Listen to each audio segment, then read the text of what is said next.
Insurance sector की बात करने की। जी हाँ, हेल्थ और लाइफ इंश्योरेंस को जीएसटी के दायरे से बाहर रखा गया है, लेकिन बहुत सारे सवाल हैं ग्राहकों के लिहाज से और सेक्टर्स के लिहाज से जो हमें इंडस्ट्री लीडर से पूछने हैं। यशीश दहिया, चेयरमैन और ग्रुप सीईओ पीबी फिनटेक, हमारे साथ जुड़ गए हैं।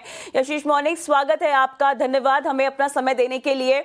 ग्राहकों के लिहाज से good news, good news, good news. अब सवाल यहां पर यह है कि ये गुड न्यूज का इंपैक्ट कैसे होगा। जो अब तक हमें रिपोर्ट्स आती हुई दिखाई दे रही हैं, उनका यह कहना है कि प्रीमियम में तो हमें राहत दिखाई देगी, लेकिन अब कंपनियां जो हैं अपनी कॉस्ट बढ़ा देंगी प्रीमियम की। साथ ही आईटीसी को लेकर अभी भी कोई क्लैरिटी नहीं है। तो यशीश, ग्राहक के लिहाज से सवाल आपसे यह है कि कितनी राहत, कंपनी के लिहाज से कहां कहां मामला फंसा हुआ और क्लैरिटी का इंतजार कर रहा है, समझाएं हमें। तो पहली बात, ये बहुत ही अच्छा कदम लिया है सरकार ने कि हेल्थ इंश्योरेंस और टर्म इंश्योरेंस, जो कि बहुत जरूरी प्रोडक्ट है कस्टमर के लिए, जिसमें कस्टमर को रिटर्न नहीं मिलता। बहुत सिंपल है, अगर कुछ बहुत बुरा हो जाता है तो उसको कवरेज मिलती है। उसको एक अलग तरह से देखा गया है, उसमें जो 18% जीएसटी था उसको जीरो कर दिया। और ये एक मैसेज है कस्टमर्स को कि ये प्रोडक्ट बहुत इंपॉर्टेंट, बहुत जरूरी है और कस्टमर्स को ये प्रोडक्ट खरीदने चाहिए। पहली बात ये। दूसरी बात, जो भी चीज कस्टमर्स के लिए अच्छी होगी वो इंडस्ट्री के लिए अच्छी ही अच्छी होगी, इसमें कभी भी शक मत रखिएगा। क्योंकि इंडस्ट्री को तो आता है अपना ख्याल रखना, किसी ना किसी तरीके से अपना ख्याल रख ही लेगी। हमेशा बेचारा कस्टमर ही अटकता है। तो अगर कोई चीज कस्टमर के हित में हो रही है तो वो इंडस्ट्री के हित में तो पक्का होगी, 100% होगी, इसमें मुझे कोई शक नहीं है। हाँ, 18% का बेनिफिट है, हो सकता है 1, 2, 4% का कॉस्ट भी हो, तो क्या हो गया, 14% का बेनिफिट फिर भी तो है। और 14% का बेनिफिट बहुत होता है। लेकिन बेनिफिट से जरूरी, देखिए आप एक बात समझेंगे, अगर आप 10,000 रुपए पे इंश्योरेंस पॉलिसी लेने को कहते हैं कि मुझे जरूरत ही नहीं है हेल्थ इंश्योरेंस और टर्म इंश्योरेंस की, तो ऐसा नहीं होने वाला कि 9,000 रुपए पे आप कहेंगे कि हाँ हाँ अब मुझे बहुत ज्यादा जरूरत होगी इसकी खरीदने की, मैं जरूर खरीदूंगी। ऐसा नहीं हो सकता। लेकिन जब सरकार ये कहती है कि ये एक अच्छी चीज है, हम इस पे जीएसटी भी चार्ज नहीं कर रहे, हम आपको एनकरेज कर रहे हैं खरीदने को, तो हो सकता है आप सोचें कि सरकार कह रही है शायद अच्छी ही होगी, ले ही लेनी चाहिए। मेरे हिसाब से ये दूसरा पहला ज्यादा जरूरी है। पहला आप खुद सोचोगे कि कोई कस्टमर जो कह रहा है मैं 10,000 पे लूंगा ही नहीं ये प्रोडक्ट, वो ये कह दे कि मैं 9,000 पे तो दौड़ के ले लूंगा, मुश्किल है। मुझे ऐसा कस्टमर आज तक मिला नहीं है। मैं दसों लाखों कस्टमर हर साल देखता हूं, मुझे ऐसा कस्टमर आज तक नहीं मिला है कि भाई साहब अगर आप इसको 10% सस्ता कर देंगे पक्का खरीदूंगा, आज ही खरीदूंगा। लेकिन ये मैसेज कि ये इंपॉर्टेंट है, ये बहुत जरूरी है। जहां तक इंडस्ट्री का सवाल है, देखिए इंडस्ट्री के साथ रेगुलेटर भी बैठे हुए हैं, इंडस्ट्री रेगुलेटर बात करके जो भी होगा सही नतीजे पहुंच जाएंगे। तो मेरे हिसाब से वो ठीक ही होगा और कस्टमर को तो फायदा ही है, तो बढ़िया ही है।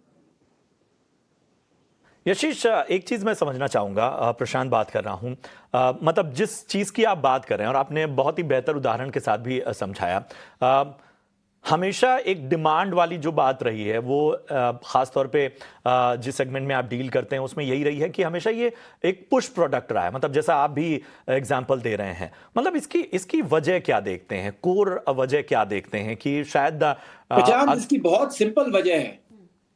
हमें लगता है क्योंकि हम बहुत मैच्योर नहीं है इस सिचुएशन में। हमें एक जनरेशन पहले हमारा जॉइंट फैमिली सिस्टम होता था, तो अगर मुझे कोई परेशानी होती थी तो मेरे कजन, मेरे दादा, मेरे बच्चे, वो सब मेरी देखभाल करते थे और वो एक तरह से खर्चा संभाल लेते थे। तो एक परिवार के एक हिस्से में अगर दुख होता था तो बाकी हिस्से उसको बचा लेते थे। अब हो गया है न्यूक्लियर फैमिली का जमाना, सबको अलग अलग रहना है, सब अलग अलग रह रहे हैं। अब कोई बचाने वाला नहीं है, अब खुद को खुद नहीं बचाना है।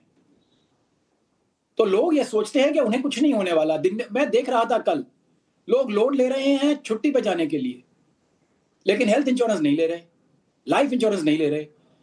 अरे मेरे भाई, मेरी बहनों, अगर किसी की कमाने वाले की मौत हो जाती है, होती तो है, हमारी नहीं होती, अच्छी बात है, हमारी ना हो बहुत अच्छी बात है, लेकिन होती तो हैं, तो उसके परिवार पे क्या बीतती है थोड़ा सोच तो लो।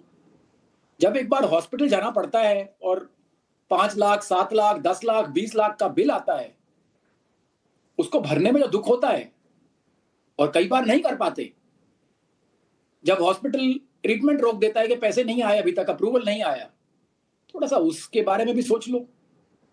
और अगर उससे थोड़ा बहुत लगता है कि उस सिचुएशन को बचाना चाहिए तो इंश्योरेंस ले लो। तो मेरे हिसाब से ये बहुत ही, ये जो सोच है कि जिस चीज में मजा आए आज वो करो। देखो एक अंग्रेजी में एक कॉन्सेप्ट है, मेरे को हिंदी का वर्ड नहीं पता इसका, तो कहते हैं डिलेड ग्रेटिफिकेशन, जिसमें मतलब फायदा बाद में होता है, आज मेहनत करो फायदा बाद में होता है। वो बहुत कम लोग करते हैं। मजा आता है आज कॉफी पी लूं, आज छुट्टी मना लूं, आज अच्छी जीन्स खरीद लूं, आज अच्छे गॉगल्स खरीद लूं, आज एक आईपैड ले लूं, आज एक आईफोन ले लूं, लेकिन आज मैं हेल्थ इंश्योरेंस ले लूं, टर्म इंश्योरेंस ले लूं, बिल्कुल भाई दुख के टाइम के बारे में कुछ सोचना नहीं चाहता। बिल्कुल नहीं, कहीं ना कहीं आशीष आप सही कह रहे हैं, और मेरे ख्याल से ये एक मानसिकता की भी बात है। और अक्सर ये होता है कि हम अपनी इस तरह की मानसिकता को कोविड के बाद तो एक हमने सर्च देखा था जहां पर लोगों ने हेल्थ इंश्योरेंस, लाइफ इंश्योरेंस की ओर जागरूकता दिखाई थी, लेकिन अब इस तरह का जो बूस्ट है, इस तरह से जीएसटी के दायरे से बाहर निकालना, कहीं ना कहीं पेनिट्रेशन के लिहाज से और हेल्थ और लाइफ इंश्योरेंस की मानसिकता के लिहाज से हम बदलाव की उम्मीद कर रहे हैं। आपने समझा दिया कि इंडस्ट्री तो अपना ख्याल खुद रख लेगी। अब आपके कारोबार के लिहाज से टॉप लाइन ग्रोथ, प्रॉफिटेबिलिटी पर किस तरह का इंपैक्ट रहेगा पीबी फिनटेक के? जरा इस संदर्भ में भी हमसे बातचीत कीजिए, किस तरह का इंपैक्ट आप देखते हैं? कविता और मनोज, मैं एक बात बहुत खुलासे से करना चाहता हूं क्योंकि ये बहुत जरूरी है मीडिया के लिए। हमारा प्रॉफिट है हमारे प्रीमियम का 1%। 1%। इस 1% से किसी की जिंदगी में कोई फर्क नहीं पड़ रहा। और जो हम फायदा करते हैं कस्टमर्स का भी और इंश्योरर्स का भी, देखो हमारा 85% हमारी वैल्यू हेल्थ इंश्योरेंस और टर्म इंश्योरेंस में है। मैं इतने सारे इन्वेस्टर से मिलता हूं, सबको मैं एक ही बात पूछता हूं हमेशा, भाई तुम्हारी फैमिली के लिए कौन सा प्रोडक्ट सबसे अच्छा है? सब कहते हैं हेल्थ और टर्म। मैंने कहा मुझे हमारे